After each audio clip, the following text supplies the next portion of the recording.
In June 1938, the Electric Boat Company laid the keel for a new Sargo-class submarine in Groton, Connecticut.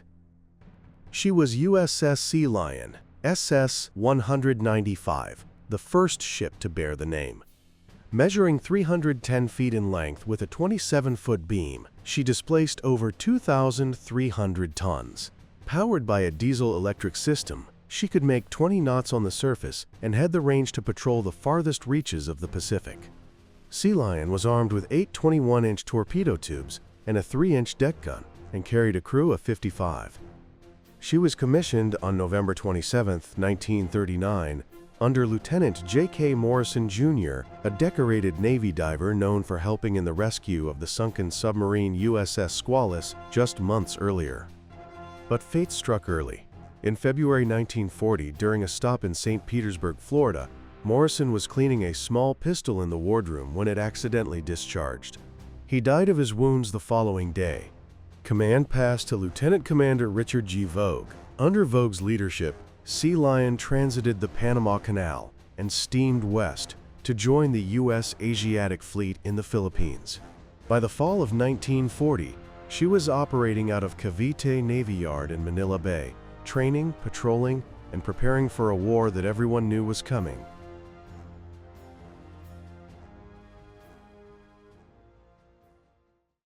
For the next year, Sealion and her sister ship Seadragon patrolled the waters around Luzon and the Sulu archipelago, reinforcing the Philippines against the growing threat from Japan. These were tense months. Japan had already invaded China, and her ambitions were shifting toward Southeast Asia. By late 1941, both submarines were scheduled for maintenance. In October, they entered dry dock at Cavite Navyyard for a full overhaul. Sealion's repairs were expected to finish by December 12th. America's Pacific War began on December 7th in Hawaii and on December 8th across the international dateline in the Philippines. Japanese forces struck Pearl Harbor and launched simultaneous invasions across the Pacific. Sealion, still in dry dock, was immobile, exposed, and vulnerable. On December 10, 1941, around noon, the sky over Cavite filled with the roar of incoming Japanese bombers. Enemy planes, arriving in 2 waves, targeted the Navy Yard.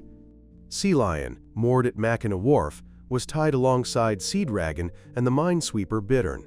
Commander Vogue, spotting the high-altitude bombers, ordered most of the crew below decks.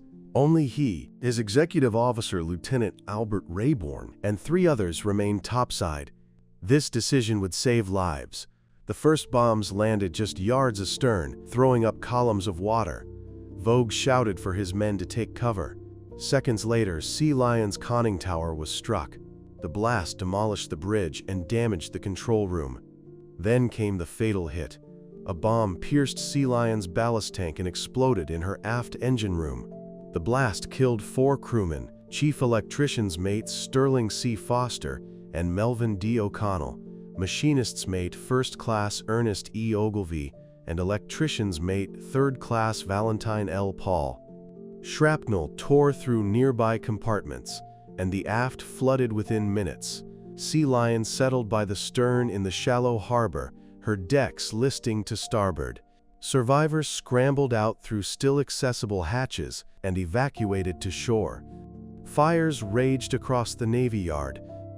Cavite was in ruins. In the aftermath, it was clear that Sealion was beyond saving. Her engines were destroyed, her aft compartment flooded, and the Navy Yard itself lay in ruins. There were no facilities left to repair her. Pearl Harbor, the nearest yard, was 5,000 miles away and reeling from its own attack. Over the next 2 weeks, Sealion was stripped. Her radios, codebooks, sonar, and spare parts were removed. What could be salvaged was sent to other boats, including Seadragon. Then, on Christmas Day, 1941, demolition charges were placed aboard. At 11 a.m., 3 depth charges detonated inside her hull. USS Sealion, already sunk by enemy fire, was destroyed for good, denying the Japanese any hope of recovery. She was the first American submarine lost in World War II. The 4 men killed in the bombing were Sealion's only wartime combat casualties, but 2 more would be lost before the war was over. Chief Machinist's mate, Howard Firth, survived the attack, only to be captured during the Japanese conquest of the Philippines. He died in a prison camp in 1945. Seaman First Class Harold Gearhart met the same fate. Some of Sealion's surviving crew escaped before the final surrender of Bataan in April 1942 and Corregidor in May. Others stayed behind, forming part of an improvised naval battalion that fought alongside the Army in the last desperate defense of Luzon. Those who survived the battle endured years of brutal captivity until liberation in 1945. Commander Vogue was reassigned and took command of USS Sailfish, the resurrected USS Squalus, whose rescue had once brought honor to Sealion's first commanding officer, Lieutenant J.K. Morrison, Jr. Vogue survived the war and retired as a rear admiral. Among Sealion's junior officers was Lieutenant Eli Reich. He had been aboard during the bombing, and his war, as well as his connection to Sealion, was far from over. In 1943, a new submarine was launched, USS Sealion, SS-315, a Balao-class boat named in honor of the lost original. She was placed under the command of Lieutenant Commander Eli Reich, who had once served in the engine room of the first Sealion. On November 21, 1944, Reich's Sealion encountered a Japanese task force in the Taiwan Strait. He fired a spread of torpedoes at the battleship Congo and her escorts, and 2 struck home. Congo exploded and sank, along with the destroyer Urakaze. On 4 of the torpedoes, the crew had painted names: Foster, O'Connell, Ogilvy, Paul. It was a solemn tribute, and it was vengeance. The second Sealion became the only U.S. submarine to sink a battleship in the war. The wreck of the original Sealion remained where she fell, half submerged at Cavite.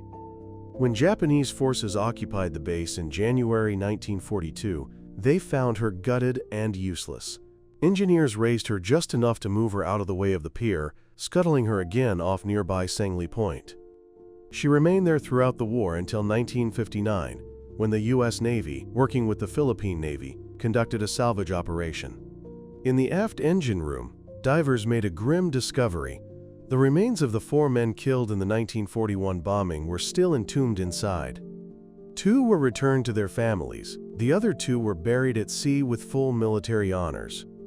Shortly after, Sealion's remnants were sold for scrap. Today, no trace of her remains in Manila Bay, but her story lives on. Sealion's name is carved in memorials across the United States, from Washington, D.C. to Pearl Harbor. Every year, the U.S. submarine community performs the tolling of the boats, a ceremony honoring the 52 American submarines lost during World War II. One by one, their names are read aloud. The first is always the same: USS Sealion, lost at Cavite, December 10, 1941.